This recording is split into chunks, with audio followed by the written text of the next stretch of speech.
para vivir, y lo que se ve es cómo en una elección competitiva realmente y abierta, muy difícilmente Maduro podría alzarse con una victoria. Bueno, para analizar todo este contexto y cómo sigue esto después del resultado del referéndum, estamos en comunicación con Víctor Rodríguez, que es abogado, diplomático y fue representante permanente alterno de Venezuela ante las Naciones Unidas, además de ser expresidente del Comité Ejecutivo de la ACNUR. Víctor, ¿cómo le va? Lo saluda aquí Darío Misraji. Buenas tardes, Darío, mucho gusto, encantado de estar con ustedes. Víctor, cuénteme cómo estuvo siguiendo, cómo estuvo viendo lo que fue la convocatoria a este referéndum consultivo y lo que terminó sucediendo a partir de estos resultados tan poco claros. Bueno, estaba oyendo el análisis que hace antes, es acertado, es correcto. Esto fue una iniciativa política, indudablemente, que no tiene nada que ver con la reclamación sobre el territorio Esequibo.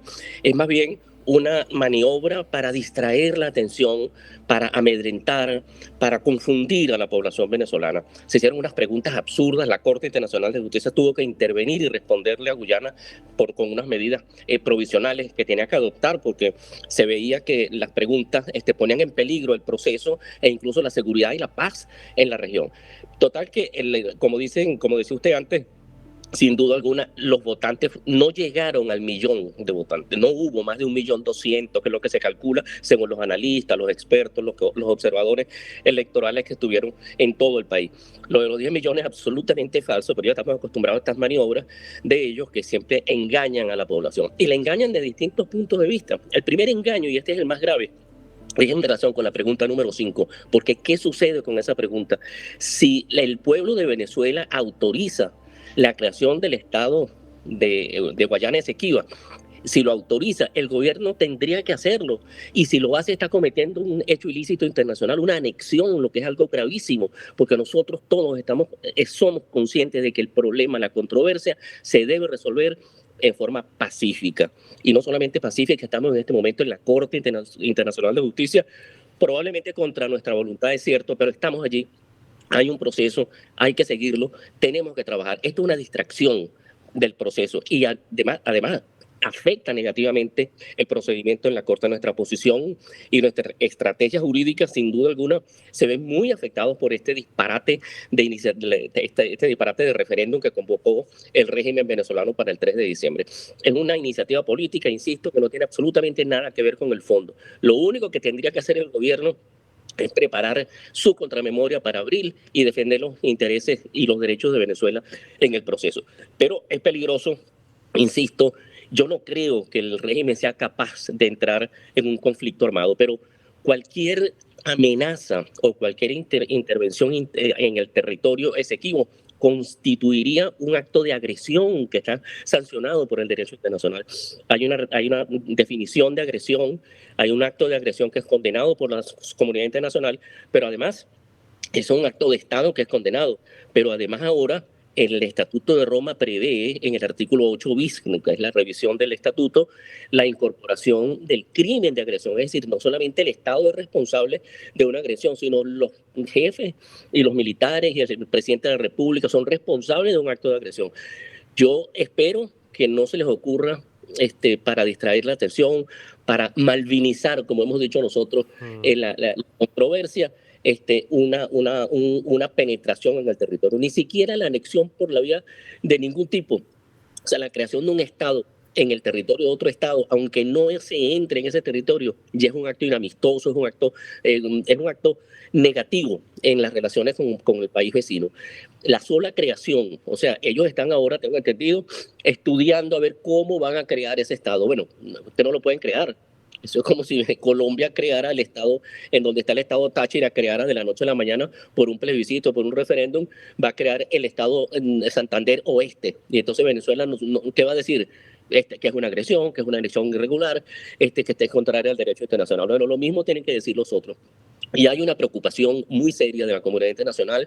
Se ha llamado la atención incluso socios de Maduro, el presidente Lula, y otros presidentes, otros jefes de Estado, el CARICOM europeo, le han dicho no. Y la Corte se lo dijo, no puede hacer ningún acto que ponga en peligro el proceso y, por supuesto, dentro de todo lo que está planteado es la paz y la seguridad regionales.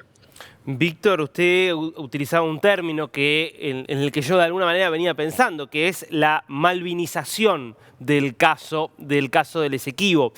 Porque lo que uno puede ver en el caso de las Islas Malvinas, donde hay un reclamo absolutamente legítimo por parte de la Argentina, es que nada en la historia le ha hecho tanto daño a las aspiraciones argentinas sobre las Malvinas como lo que hizo la Junta Militar en 1982 de ir e invadir las Malvinas. ¿Usted ve algo parecido, digamos, en esta movida, sin llegar, por supuesto, a ese nivel tan extremo? Yo espero que no. Ellos son capaces de cualquier cosa, pero yo creo que no tengan el valor de cometer un acto ilícito de ese tamaño, de esa magnitud, porque para empezar yo creo que Venezuela no tiene ni siquiera fuerzas armadas suficientes como para enfrentar a nadie. Y ya Guyana ha anunciado apoyo de otros países de la región y de fuera de la región. O sea, va a ser un conflicto armado, bueno, durará 24 horas, porque no creo que Venezuela tenga capacidad para estar en un conflicto armado de este tipo, pero lo grave es que se haya planteado, el solo hecho de que se haya planteado, y eso, insisto, es el fin político, porque es un fin político. ¿Por qué? Porque Maduro está acabado, el régimen de Maduro se terminó, ese espacio político se les acabó. El 22 de octubre, con el triunfo de María Corina Machado como líder opositora, se acabó este gobierno, y ese es el desespero que tienen, y ese desespero los ha llevado a un referéndum, que es un acto político perverso, por una parte, y los está llevando a una confrontación bélica, porque a lo mejor ellos piensan que con un roce militar de 24 o 48 horas pudieran suspender el proceso electoral que está en curso para el año que viene. Sería una excusa estupenda para un estado de sitio, un estado de excepción, cosa que no se lo vamos a permitir los venezolanos, porque es una burla, es un engaño todo lo que han hecho con este referéndum. Ahora, ¿usted cree que efectivamente ahí hay un error de cálculo por parte del régimen? Digo, lleva a plantear el referéndum, claramente va a votar menos gente de la que creen, termina mintiendo en el número, miente mal porque encima da números diferentes. ¿Eso es un error de cálculo o en el fondo todo forma parte de una estrategia de distracción que por ahí termina rindiéndole? Sin duda alguna, ellos calculan muy bien, sus estrategias siempre son, ellos hacen el mal muy bien, esa es la verdad. Y esto es una estrategia muy perversa, ellos saben que son minorías, ellos saben que iban a mostrar estas cifras, es más, confundieron con los 10 millones de votos y los 10 millones de votantes, todo esto es a propósito con la intención de confundir, de desmoralizar a la opinión pública y decirle, mire, nosotros hacemos lo que queremos con el Consejo Electoral, es decir, si quieren vamos a una elección el año que viene, porque nosotros vamos a ganar de todas maneras, cuando la realidad, y eso todo Venezuela lo sabe, ellos, el régimen no tiene, Maduro no tiene un apoyo superior ni al 10%. O sea, no llega al 10% de apoyo popular, y ese es un apoyo además cuestionable, es un apoyo obligado, es un apoyo comprado. El país está cansado, está agotado. Es el momento de retornar a la democracia, y este espacio no lo vamos a perder porque estos señores engañen a la opinión pública de esa manera. Y eso de la malvinización yo creo que es muy grave, hay que mantener los ojos allí. Nosotros todos estamos insistiendo en que no puede haber ningún tipo de agresión, ni de anexión, ni de ningún acto que pueda socavar el proceso que está en la Corte. Es un mal impacto, además. ¿Qué dirán los jueces de la Corte de La Haya? Primero participamos en el proceso, ahora decimos que nos queremos salir del proceso. Sálganse del proceso. Hay una norma del estatuto de la Corte que permite la no comparecencia, no hay que hacer todo este escándalo y este circo para decir que con esa pregunta 3, ¿acepta usted la jurisdicción de la Corte? Preguntándole a los venezolanos que no tienen la menor idea de lo que es ni jurisdicción, ni lo que es la Corte de La Haya. Es el engaño y la perversidad en el manejo de este tipo de temas. Pero en todo caso, ellos salieron derrotados absolutamente. La opinión venezolana y la opinión pública internacional sabe perfectamente bien cuál es la realidad venezolana, el rechazo absoluto al régimen de Maduro, el agotamiento de este proceso que, gracias a Dios, debe estar terminando. El camino que estamos siguiendo creo que es el correcto y va a seguir en esa dirección. Víctor, le hago una última pregunta. ¿No deja acá de haber un conflicto internacional entre dos países que son soberanos, como son Venezuela y Guyana? ¿No debería haber acá un papel más activo de los países importantes de la región tratando de mediar? Digo, una posición más decisiva de Lula, una posición más decisiva de Petro, que son además aliados y que tienen buena relación con Maduro. Yo en días pasados me entrevistó a un diario de Brasilia e hice ese comentario. Lula es un dirigente que aspira el liderazgo regional, incluso mundial, del BRICS, o sea, tiene una posición importante y Brasil es un país importante. Pero bueno, Celso Amorín, tengo entendido, según la prensa, fue a Venezuela, conversó con Maduro, pero no hay un gesto de mediación. Bueno, la mediación que parece que se asoma es la de Díaz-Canel de Cuba, creo que esa mediación es un poco extraña, pero en todo caso yo creo que le correspondería a Brasil, que a Lula, que es el Con hombre, frontera digamos, común con los dos países, además.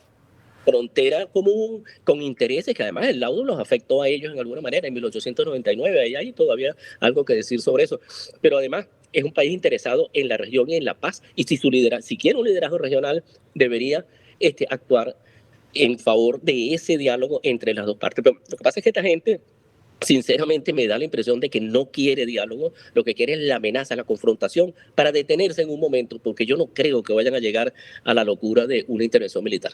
Víctor Rodríguez, interesantísimo. Gracias por este tiempo con DNews. Un gran placer, muchas gracias.